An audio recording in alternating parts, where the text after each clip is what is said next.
Hey guys, Surgeon here, and welcome to my updated Zulrah guide for 2017. In this guide, we're just going to be talking about Zulrah, how to kill it, what are some of its mechanics, what it can drop, and kind of walk you through how the rotations work. So let's jump into it.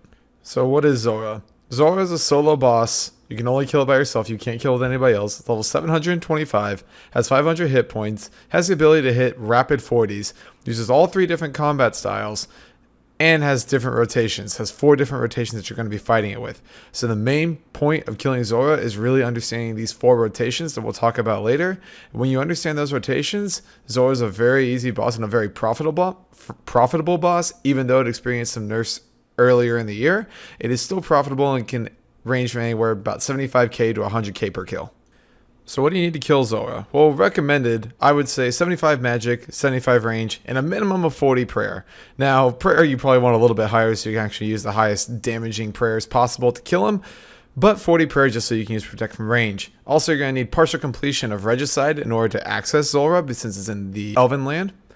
And I would also recommend having 76 agility or 71 agility with Summer Pies for the shortcut to get to Zulrah much faster and increase the efficiency of your runs. So how do we get there? Well, the easiest way is to use the Zulrah teleport scroll, but those are very expensive. I think they're like 15k as of right now because their drops have been nerfed so much. So the other more efficient way is to use the fairy ring code BJS, yes, it's very funny, with 76 agility or 71 with Summer Pies, and use the agility shortcut to hop across the stepping stones to get to Zulrah faster. All else fails, you can use a charter ship to Port Tyrus, and the most common way to do this is to teleport to Camelot, bank at Catherby Bank, use the charter ship from Catherby to Port Tyrus, and then run southwest or southeast to get to Zulrah. Now, the charter ship is going to vary in price depending on what quest you've completed. It's going to cost you 3,200 GP. If you've done Cabin Fever, then it will cost you 1,600 coins. And if you have a Ring of Charos and you have Cabin Fever completed, then it only costs you 800 coins to use that charter ship. So what does Zulrah actually do? Well, some of his mechanics are, the first thing he uses is Venom. And it's basically, if you don't have any kind of protection from Venom or you don't cure this, it'll start off as 6 Venom damage and increase by 6 points of damage every minute until 20 damage of Venom is being dealt to you. And it'll be dealt to you until it's cured. Also, Zulrah will change colors between green, blue, and red. The green phase means that he will be using range, the blue phase means that he'll be using either range or magic attacks, and the red phase will mean that he's using melee attacks. And the thing to note about the melee attack is that if you get hit by it, it will actually knock you back and stun you. So that's one that you want to avoid, and it's one that you can completely avoid and you do not have to pray against, but I will go over all of this when you actually see the rotation kills from myself. Another mechanic is that he will actually spawn snakelings as well. These can hit up to 15s. They can't be protected against, but they only have 1 HP, and this is why you'll see in the setups in a minute, I use a Ring of Recoil because it doesn't matter what damage they do. As long as I have my Ring of Recoil on, it will recoil 1 damage and kill them off, and so you don't have to actually hit them. And finally, Zulrah will also spawn poison gas around the arena. Basically what happens is he spits out this poison gas. It looks like poison gas clouds, and if you stand in those, they'll do 1 to 4 venom damage. Not actually venom you, but 1 to 4 venom damage, and it'll deal that to you consistently until you leave those venom clouds. So avoid those. Use Ring of Recoils against the snakelings. Pay attention to what color Zulrah is, and at the same time make sure your venom is cured. There's a lot of stuff going on in this boss. Don't worry, I'll show you how to kill it. I'll go through every rotation so you guys see exactly what it is we're talking about here. Alright, so let's talk about what you should wear. First setup I'm going to talk about is the Barrows method. I recommend this method for those of you who've never really killed Zulrah before because it gives you more defense than the Void method. Also, Void got a pretty big nerf, so it's really not as good as it used to be. So we're going to start with the helmet. You're going to want the Serpentine helm to start off with. Yes, it's a very high requirement helm, but it does actually prevent you from being venomed or poisoned. If you don't have this, then you're going to have to sub out something in your inventory to make sure you can cure your venom, and just wear like a Blessed Coif, or you can wear a Mystic Hat, something along those lines. Your necklace, unless you have a necklace of anguish as well, then you're probably just going to want to wear a Fury so you don't have to swap your necklace consistently, because the Fury is going to give you attack bonuses in both range and magic, and we will be using both of those styles in this setup. Your cape can be switched out. I normally wear a God cape and bring an Avos accumulator in my inventory and just switch that. It tends to be the one switch I do besides my chest piece and leg piece. But if you are lazy and you don't want to do that switch, or you're just starting off, then go ahead and wear the Avos accumulator. I would recommend wearing that over a God cape if you're not going to be switching something out. If you're using a blowpipe, which is what I highly recommend, then in your arrow slot, go ahead and wear a blessing so you get that 1 extra prayer bonus. Your weapon's going to be a trident, whether it's a trident of swamp or a trident of the seas. You're going to want that. It's a lot easier than having to set up a cast for your spells, so highly recommend using a trident. Top and bottom is going to be either Aram's or Mystic, depending on what you've got. If you don't have Mystic and you don't have Aram, the middle ground for that is Infinity. Also, if you have Ancestral, then use it. But obviously, if you're on this video, you probably already know how to kill Zulrah. Your book, if you're using a blowpipe, you definitely want the Book of Darkness. Because you're not going to be having a shield when you range, it doesn't really matter what shield you have. So bring a Book of Darkness to increase your magic bonus. Your boots, you can do Infinity boots, or if you've got them, Eternal boots. Gloves, go ahead and do Barrow's gloves. If you have a Tormented bracelet, then go ahead and use that, but you probably don't if you're watching this video. And for your ring, wear a Ring of Recoil. If you have the Ring of Suffering, then yes, obviously wear that, because it's basically a stackable Ring of Recoil. But again, if you're watching this video and you're trying to kill Zulrah for the first time, I'm under the assumption you don't have a Ring of Suffering. So go ahead and bring a Ring of Recoil and put that in your inventory. The next setup is the Void setup. Now, with the nerfs to Void, it's really not used nearly as much as it used to.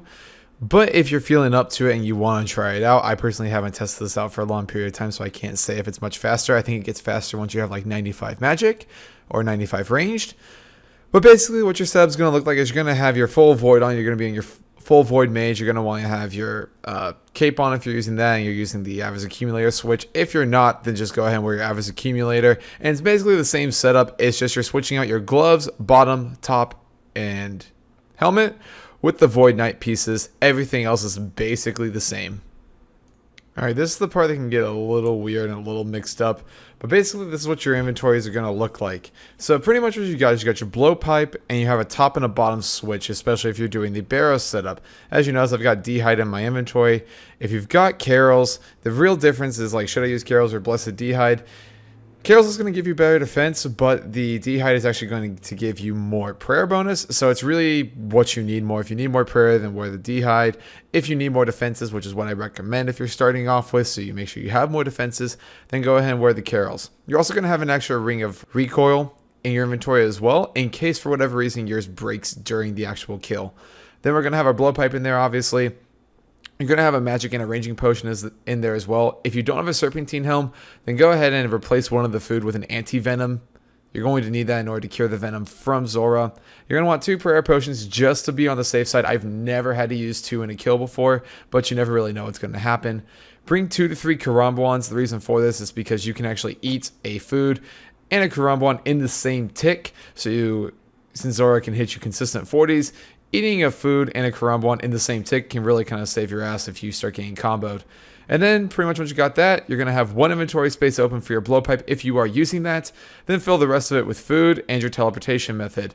Now I'm using Monkfish, but I've been doing Zulrah for a long time. So first time trying this out, go ahead and bring sharks. They will heal you more and it'll make things a lot easier. The last thing that you're going to have in your inventory is your teleportation method. Obviously, if you don't have a pool and a ferry in your house, you can still use the teleport to house portal and just go to the Remington house portal and then just use someone else's house and use a fairy ring there. But if you don't have the 71 or 76 agility requirement, then you can't do that. So then what I recommend using is have a Ring of Dueling in your inventory, and then use the Ring of Dueling teleport to Clan Wars and use the Clan Wars portal to refuel yourself, and then teleport to Camelot and then use the Port Tyrus method. Again, those are really going to be your 2 main methods of getting there. If you have Zolantra teleports and you want to use those, then by all means, use whatever way you need to restore your prayer and your health, and then use the Zolantra teleport to head back to Zulrah. Alright, I think we pretty much covered everything we need to know before we start seeing how we actually kill Zulrah. This is the part of the video where I'm going to go into each rotation and show you guys what each rotation looks like. I'm going to have a link down in the description to the maps that I used to learn all the rotations. There's a lot of maps out there for the rotations, and really this is what Zulrah comes down to, and it comes down to practice and learning where and where not to stand. I don't remember every rotation to the actual T, but I have a general idea as to where I need to stand. So from this point on, I'm just going to have the kills going on in the background, and then I'll have what rotation it is listed up above. And then if you want to follow along with the link down in the description to see where it is I'm standing and getting actual ideas to how the rotation works, you can have the map up side by side with the video so you can see where I'm standing, so it all kind of makes sense to you. My recommendation for when you start killing Zulrah is have a map of the rotations up on the screen as well while you're killing Zulrah, and then as soon as you figure out which rotation it is, Start looking at that map and teach yourself what the rotation is. You're probably going to die a few times until you actually learn the rotation, but this is the most difficult part of learning Zulrah, and then once you know this rotation, you really don't forget it. Alright, I will be playing these in real time, and I will have music going on in the background for the most of these kills, because I do want to show you guys in real time what a kill actually looks like. But one of the things I want to talk about first is to make sure that you are using your damaging prayers. This will help you get the kill. Like, this may make the difference in you missing the kill by one food or actually getting the kill by one food. Make sure you are using your prayers. That's why you bring the prayer potions. It will help you a lot in the long run, making sure that you are getting as much of DPS as possible. Another thing I want to mention is that in each of the phases, and you'll see this on the maps that I have in the description, he will do a Jad phase, and the combat style that Zulrah actually starts with depends on which side he goes to first. So in the first and second rotation, the Jad phase will start with range prayer, and in the third and fourth rotation, the Jad phase will start with a mage prayer. So that's just one thing to keep in mind as well for when that Jad phase comes up. So when you know the Jad phase is coming up, just remember which rotation it is, and that'll tell you which prayer that you need to do to start that one off. Also, another thing about the Jad phase is that it's a little counterintuitive for when you actually need to put the prayer on. The prayer actually needs to go on as the initial attack is firing. What do I mean by that? You'll see this in the Jad phase on this first rotation, but basically I switch from range to magic prayer as soon as the range attack actually comes out. If you wait until that range attack hits you, it'll be too late and you'll take the magic damage of the next attack. So as Zulrah fires his attack, you need to switch to the next prayer. So if he starts on range, you go into the phase with having range prayer on, and as soon as he fires the range attack, switch to magic. And then you'll eventually learn what the tempo actually feels like of those attacks, and you'll get a feel for how the Jad phase is supposed to work. But again, I can't stress that enough. I've talked to too many people who have died because they didn't know when to actually switch their prayer, and it's whenever he fires off of his attack, not when the attack actually makes contact with you. Alright, I'm going to shut up now. I'm going to put some music on. Y'all enjoy them. Enjoy the kills. They're not the best. I did actually get a personal best in this, which is only like 1 minute and 46, which is terrible. But these are every rotation, so enjoy it. Enjoy the music, and maps are in the description so you can follow along with it as I'm killing it.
There's a distance between us. It's getting hard to reach out. Haven't seen you in seasons, but all I hear is your voice. I know my limits, you can break me down, but I'll stay till the finish line. And I've been counting minutes for quite some time now, just to see you again. And I've been counting days to get away, to see you again, see you again. Been fighting ways to get away, to see you again, see you again.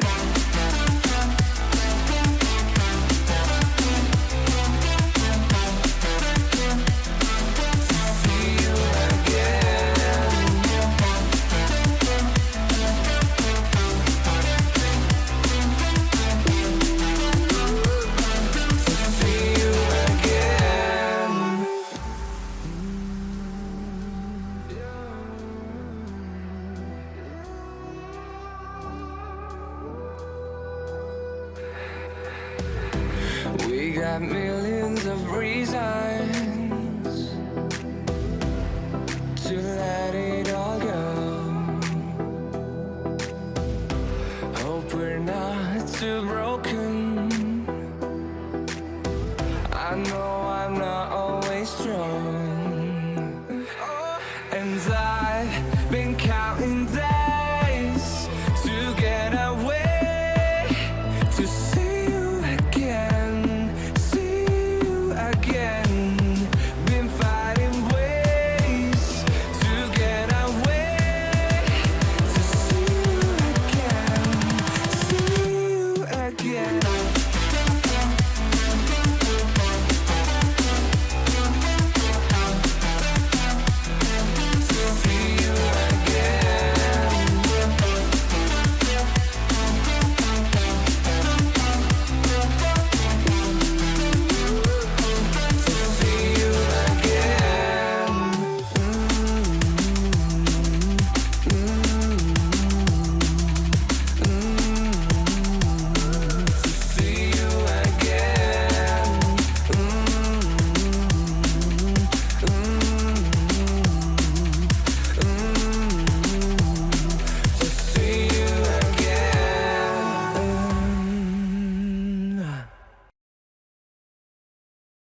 All right, before we move on to the drops and the rewards from doing this, there's one other thing I want to talk about. For the melee phases, you'll see there's kind of a pattern to how I do it.